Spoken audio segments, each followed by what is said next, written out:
La venganza profesional de un abogado contra un arrendador.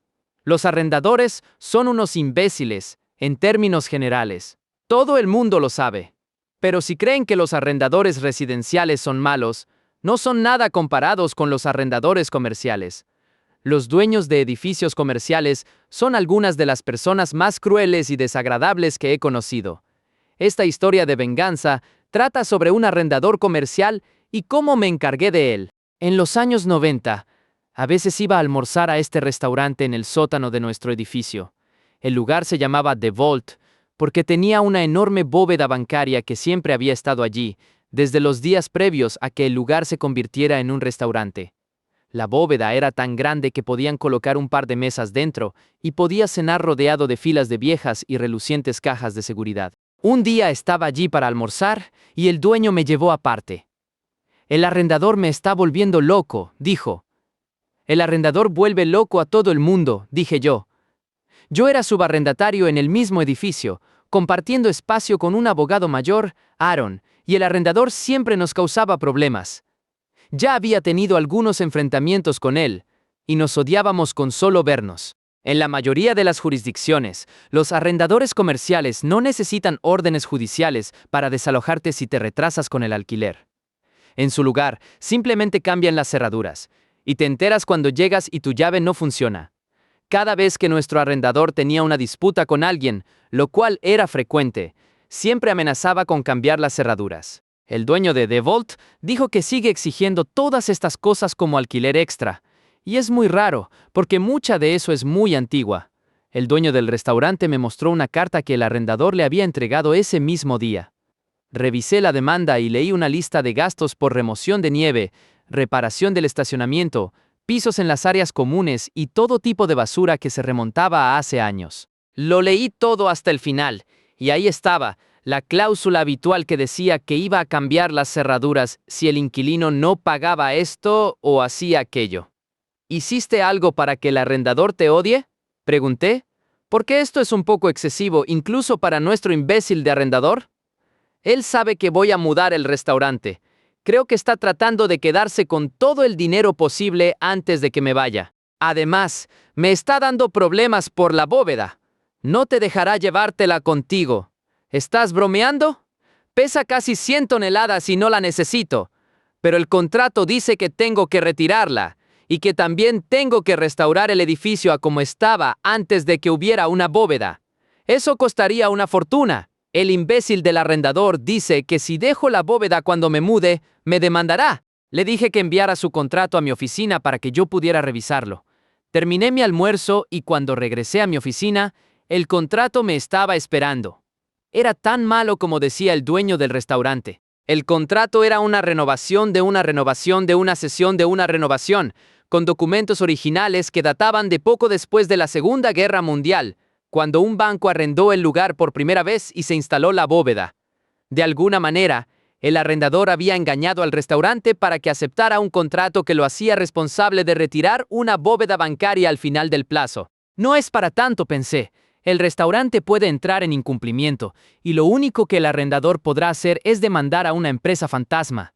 Pero cuando llegué a la última página del contrato, había una cláusula de garantía. El dueño del restaurante había garantizado personalmente el contrato, y él era el responsable de retirar una bóveda que pesaba 100 toneladas y luego de reparar el lugar. Costaría una fortuna. El caso era desesperado, por supuesto. Eso fue obvio de inmediato. Pero luego pensé en el imbécil del arrendador con sus exigencias, sus amenazas y sus aumentos de alquiler, y le pedí a mi cerebro que me hiciera un favor, lo cual hizo prontamente. Tomé el teléfono y llamé al dueño del restaurante. «Estoy jodido, ¿verdad?», dijo él. «Me estás llamando para decirme que no hay salida». Eso es lo que mi abogado comercial ya me dijo. Pero pensé que valía la pena preguntar. «Puedo salvarte, pero va a costar». «¿Cuánto?». $5,000 en gastos legales y otros 1,000 para el agente. ¿Agente? ¿Qué tipo de agente? De bienes raíces. Envía un cheque, certificado y déjame lo demás a mí. El cheque llegó a mi escritorio en menos de una hora. Fui a la oficina de Aaron. Necesito un agente de bienes raíces, dije. ¿Vas a comprar una casa? No. ¿Vas a vender una casa? No. Para este punto, yo había compartido espacio con Aaron durante casi 5 años y él me conocía bastante bien. ¿Estás haciendo otra de tus locuras?, preguntó. Sí, pero nada que te meta en problemas. Aaron buscó su viejo directorio y empezó a hojearlo. Conozco a un tipo, dijo. Aaron conocía a todo tipo de tipos. Y esa es una de las razones por las que eventualmente fue inhabilitado para ejercer la abogacía. Pero conocía a un tipo, y me dio el nombre y el número de la gente, y al día siguiente visité a la gente. Le dije lo que necesitaba, y acordamos los términos. Le entregué algunos papeles y el efectivo para sus honorarios. Unos días después, estaba nuevamente en The Vault para almorzar. El dueño me vio entrar y él mismo me saludó. El arrendador está aquí, dijo. ¿Por qué? Para almorzar y para ser un imbécil. Sentémonos en la sala de la bóveda para no tener que ver su cara. Me llevó a la sala de la bóveda y con la puerta casi completamente cerrada, tuvimos una consulta mientras comíamos pasta y bebíamos vino tinto. Estamos presentando una demanda contra el arrendador, dije entre bocado y bocado de una perfecta carbonara. ¿Demanda? ¿Qué estamos demandando? Saqué un documento de mi maletín y se lo entregué mientras sorbía mi vino. Estamos exigiendo que el imbécil del arrendador libere todo el equipo del restaurante, todos los accesorios, los hornos, los congeladores, la ventilación, todo lo que necesitas para operar un restaurante. El contrato exime todo eso, me dijo el dueño del restaurante. Él no puede impedirme llevarme lo que quiero. Lo único que importa es la bóveda, y por supuesto yo no quiero eso. Sacudí la cabeza. Necesitas la bóveda, dije, y estamos exigiendo que libere la bóveda bancaria también. Estamos insistiendo en que te permita sacarla dentro de los próximos 7 días hábiles. ¿Crees que puedes vencer al arrendador con psicología inversa? ¿Crees que si lo tratas como a un niño de 2 años, puedes manipularlo para que haga lo que quieres? Lo descubriremos muy pronto. Él tiene la demanda desde hace un par de días.